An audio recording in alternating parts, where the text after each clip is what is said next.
Hello guys, today is Sunday at sobrang init talaga ng panahon.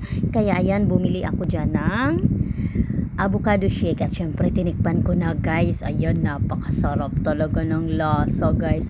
At akalain nyo ba na hindi naman gaano kahabaan ang pila doon sa pagbili guys. So syempre nandito lang naman yan sa Lucky Plaza guys. So nandito kami sa basement guys at kasama ko ang aking kapatid pero hindi siya kasama dito sa aking pagbibideo kasi ayaw naman niya kasi gusto niya private life siya. Syempre hindi naman kagaya sa akin na mukhang public yung aura, diba guys? So kaya ganun lang talaga po.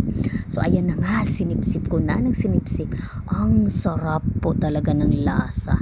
Ay grabe. Kaya mapaano talaga ako. Siyempre mas lalo na talaga akong gumanda ganyan dyan guys at mas marami pang lakas kasi syempre avocado, diba? So healthy po talaga yan guys. Ayan, napakayami talaga yan. At syempre, ayan na ang ating mga kapwa OFW guys. Alam nyo naman, pag Sunday, marami talagang tao po dito sa Singapore guys. Dito sa basement sa Lucky Plaza. Ayan, dito lang naman kami